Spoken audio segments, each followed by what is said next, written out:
Hello मित्रों, स्वागत है आपका मेरे YouTube channel Raghav sir science में।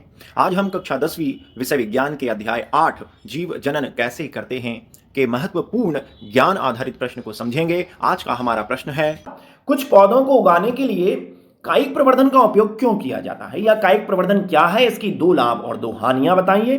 कायिक प्रजनन की परिभाषा और इसके लाभ लिखिए। तो प्रश्न किसी भी तरीके से आए, उत्तर यही है आपके सामने। पहले हम यहां पर कायिक प्रजनन की परिभाषा लिखेंगे और फिर उसके लाभ और हानि आपको बताएंगे। ये आगे तक भविष्य में बड़ी कक्षाओं में भी ये उत्तर आपको काम आएंगे। चलिए, यहां आपको एक चित्र दिखाया गया है। इस चित्र में पौधे के भाग हैं, पौधे के कायिक अंग हैं। ये देख रहे हैं आलू और अदरक, ये पौधे का भूमिगत तना है। ये पौधे की पत्ती है, ये पौधे की कलिका है, ये भी पौधे का तना है। अगर मैं यहां पर शकरकंद ले लेता तो वो पौधे की जड़ हो जाती है।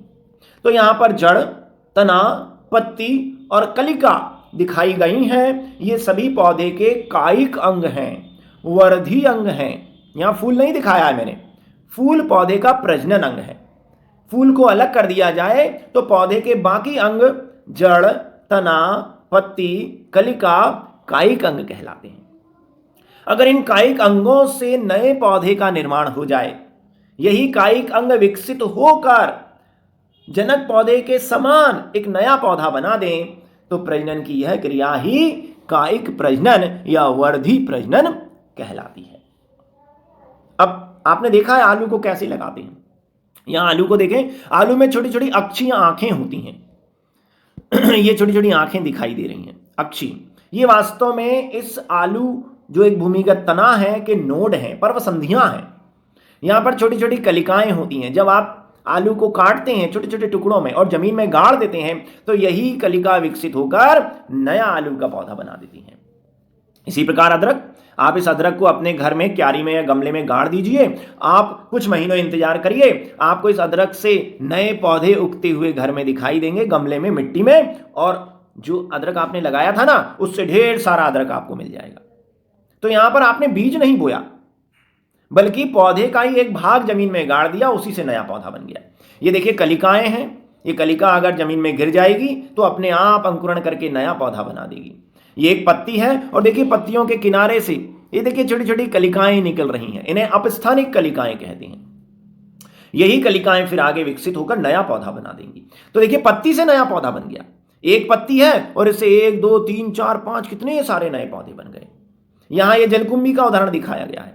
जलकुंभी पानी में, आपने पानी की सफाई कर दी, जलकुंभी पूरी निकाल दी। अगर एक जलकुंभी का पौधा भी वहां पर रह गया ना, तो वह फिर पूरे पानी में फैल जाता है, वही कायिक प्रजनन के माध्यम से।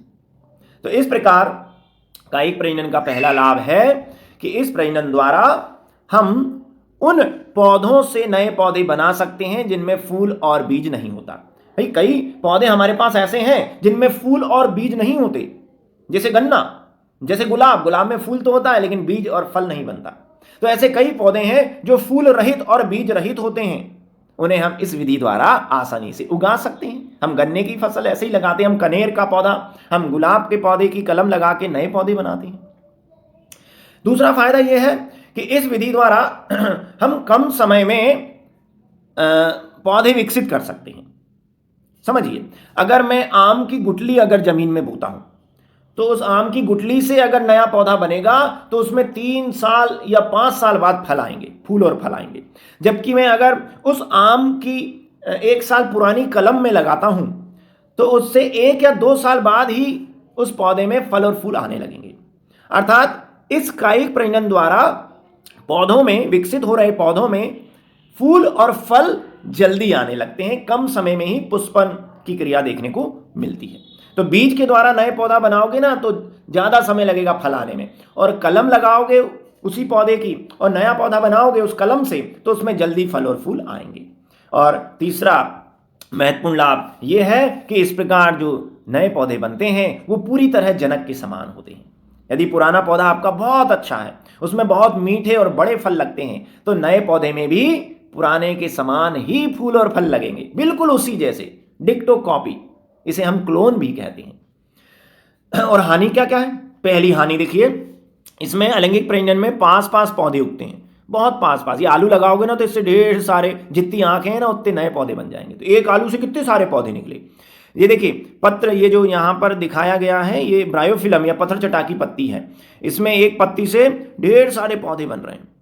तो इस प्रकार अलैंगिक जो कायिक प्रजनन है, इससे एक ही जगह पर ढेर सारे पौधे उग आते हैं, जिससे उनके मध्य आपस में मिट्टी के लिए, पानी के लिए, पोषक पदार्थों के लिए संघर्ष होता है और उसमें से कुछ मर जाते हैं, कुछ जिंदा रहते हैं। तो अलैंगिक कायिक प्रजनन से पहला नुकसान यही है कि इसमें पौधे बहुत पास पास उग आते हैं और उनमें पोषक पदार्थों के लिए आपसी संघर्ष होता है। दूसरी हानि क्या है? दूसरी हानि यह है कि इसमें नए लक्षण नहीं आते। हम हर बार कलम लगा रहे हैं, हर बार नया पौधा जो जन्म ले रहा है वो पुराने पौधे जैसा ही है, उसमें नए लक्षण नहीं आते। तो इस प्रकार जो आप इस विधि से जो नए पौधे उगाते हैं, धीरे धीरे उनकी प्रजनन क्षमता कम हो जाती है। उनमें निम्न गुणवत्ता वाले फल और बीज लगते हैं। निम्न गुणवत्ता यानी कम फल लगेंगे, छोटे आकार के फल लगेंगे, बीज कम बनेंगे, हल्के बनेंगे, उन बीजों में अंकुरण की क्षमता भी कम होगी। तो कायिक प्रजनन से जो पौधे तैयार होते हैं उनकी प्रजनन क्षमता धीरे धीरे घटती जाती है। और सबसे बड़ा नुकसान यह है कि इस विधि द्वारा, कायिक प्रजनन द्वारा, यह एक अलैंगिक प्रजनन है पौधों में होने वाला, कायिक प्रजनन द्वारा हम नए संतानें या नए जीवों को निर्मित नहीं कर सकते, अर्थात इससे जैव विकास नहीं होता। तो ये आ गया हमारे सामने कायिक प्रजनन की परिभाषा, उसके 3 लाभ और 3 हानि। क्वेश्चन आता है पौधे कायिक प्रजनन से पौधों को क्या लाभ? तो आप ये 3 लाभ लिख सकते हैं। उम्मीद है यह वीडियो आपको बहुत पसंद आया होगा। इसे अधिक से अधिक लाइक तथा शेयर कीजिए एवं ऐसे ही अन्य शिक्षास्प्रद वीडियो को देखने के लिए मेरे चैनल को सब्सक्राइब कीजिए। बहुत बहुत धन्यवाद।